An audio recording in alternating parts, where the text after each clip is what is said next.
পৃথিবীর অনেক কোরআনের পাঠক এমন আছে যারা কোরআনে পাকের তিলাওয়াত করে কোন আশায় যে কোরআন আমার কবরের সাথী হবে, আল্লাহর আদালতে আমার পক্ষে কোরআন সুপারিশ করবে। কেন?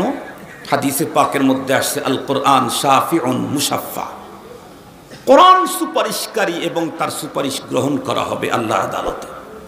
অন্য বর্ণনায় এসেছে আল্লাহর আদালতে পরপারে যত সুপারিশকারী হবে এর ভিতরে সবচেয়ে পাওয়ারফুল, এমনকি নবী রসুলের চাইতেও পাওয়ারফুল সুপারিশ হলো আল্লাহর কোরআনের।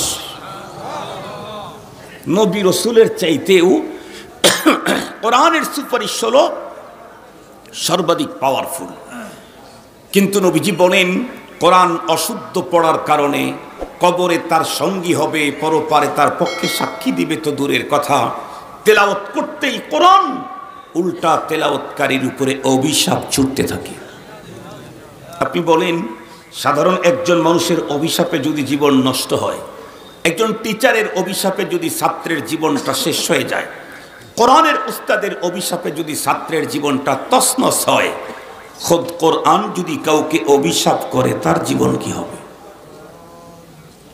খুব ভালো করে কথাগুলি শুনবেন।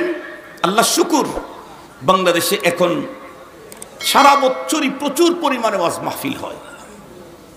আমাদের তো দৈনিক 4টে জায়গায় যাওয়া লাগে, 3টা 4টা 5টা জায়গায় যেতে হয়, যেতে চাই না। কাউসারি হুজুরকে বলছি যে এই আসছি আর আসবো না, কোথায় সিরাজগঞ্জ, কোথায় পটুয়াখালী, এটা অনেক কষ্ট। উনি বলেন না, যে কোনোভাবে আর একবার আসা লাগবে। এইভাবে দাওয়াতটা বেড়ে যায়। খুব ভালো করে বুঝবেন, এর দ্বারা একটা বড় ফায়দা হয়েছে, 2টা বড় ফায়দা হয়েছে। নাম্বার 1, একটা সময় এদেশের তরুণ যুবকদেরকে মসজিদে দেখা যেত না, স্কুল কলেজ ইউনিভার্সিটির ছেলেদেরকে মসজিদে পাওয়া যেত না। আল্লাহর মেহেরবানিতে এখন স্কুল কলেজ ইউনিভার্সিটির ছেলেরা কালেমার পতাকা নিয়ে রাজপথে ইসলামের স্লোগান দেয়। এটা এই ওয়াজ মাহফিলের ফসল। এখন ছেলেরাই ওরাই স্লোগান দেয়, যে স্লোগান এতদিন আগে মোল্লা দেওয়া লাগতো। মুহতারাম হাজিরিন, 2য় নাম্বার, আপনারা শুনলে অবাক হবেন, ঢাকা শহরের গলিতে গলিতে এখন 900 মাদ্রাসা হয়ে গেছে ঢাকা শহরে। আমি একবার মোহাম্মদপুর বসিলার ওইদিকে যাব, মাগরিবের টাইম, ড্রাইভারকে বললাম যত্রতত্র গাড়ি দাঁড় করেও না। ঢাকা শহরে কিন্তু গায়েবী মামলা হয়, আমি কয়েকবার গায়েবী মামলা খাইছি। মানে সিসি ক্যামেরা দেওয়া আছে, যেখানে দাঁড়ানো নিষেধ, 2 মিনিট দাঁড়ায় থাকলে ক্যামেরাতে একটা মামলা হয়ে যায়, পরে ওই চিঠি যায় বাসায়। এজন্য বললাম যত্রতত্র দাঁড়াইও না, মামলার এরিয়া ছেড়ে দাঁড়াও। তো বসিলার ব্রিজ পার হয় খানিক যাওয়ার পরে, ব্রিজের আগে না পরে, ব্রিজের পরে একটা সুন্দর ডিজাইনের মসজিদ দেখলাম, কাজ শেষ হয় নাই। বললাম এখানে চলো নামাজ পড়ি। আমরা গিয়ে দেখি ততক্ষণে আসসালামু আলাইকুম, নামাজ মাগরিবের নামাজ শেষ হয়ে গেছে, জামাত।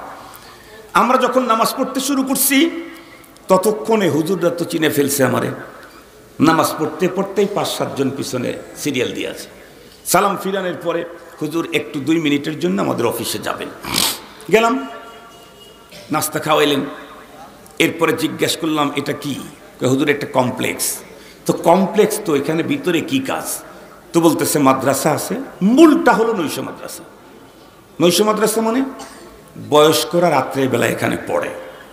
জিজ্ঞেস করলাম ছাত্রের সংখ্যা, বলে 400-র উপরে।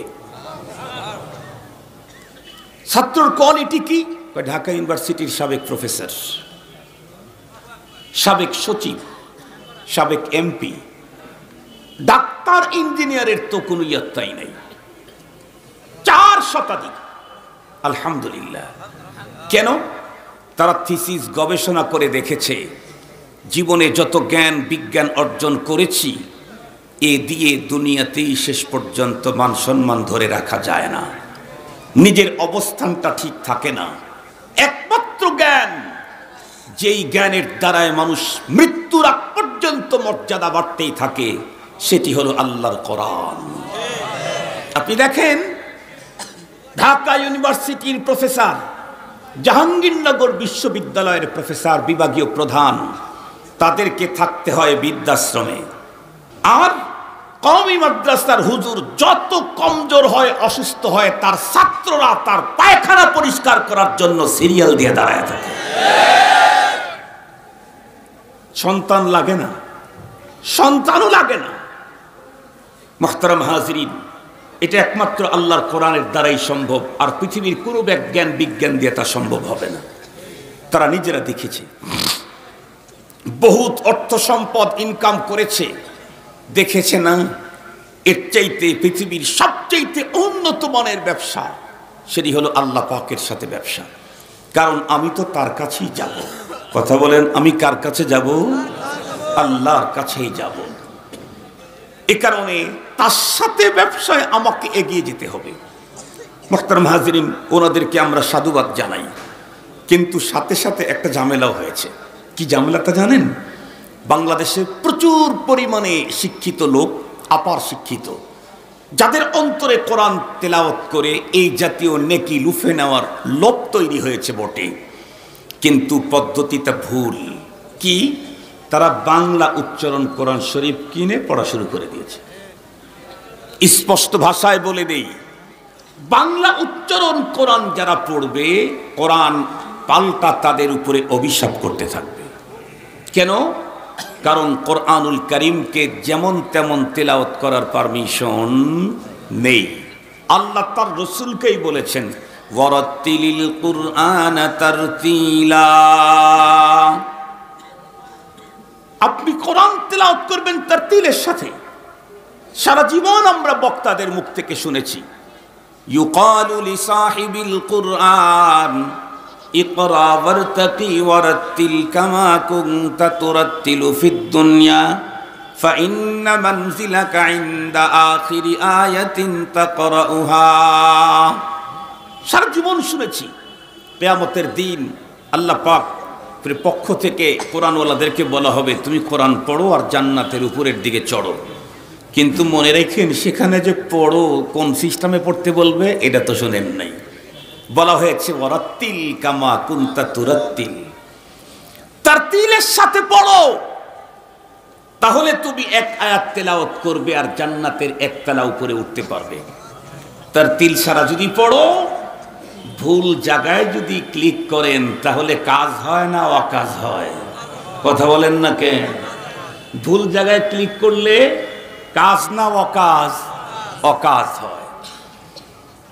মুসলমান ভাইরা রে, আমার কথা ভালো করে বুঝবেন। এই জন্য প্রত্যেকটি মুসলমানের জন্য ফরজে আইন হলো আল্লাহ পাকের কোরআনের তেলাওয়াত। বন্ধুরা আমার, বিশুদ্ধ যদি নাও হয়, কমপক্ষে শুদ্ধ করে তেলাওয়াত করতেই হবে। কারণ আল্লাহ পাক আমাদের উপরে নামাজ ফরজ করেছেন। এই নামাজ বন্ধুরা আমার শুদ্ধ হতে চাইলে নামাজের ভিতরে কোরআনে পাকের তেলাওয়াত ফরজ করে দিয়েছেন। নামাজের ভিতরে কোরআনে কারীমের তেলাওয়াত যেমন তেমন পড়লে হয় না, শুদ্ধ তেলাওয়াত করা হলো ফরজ।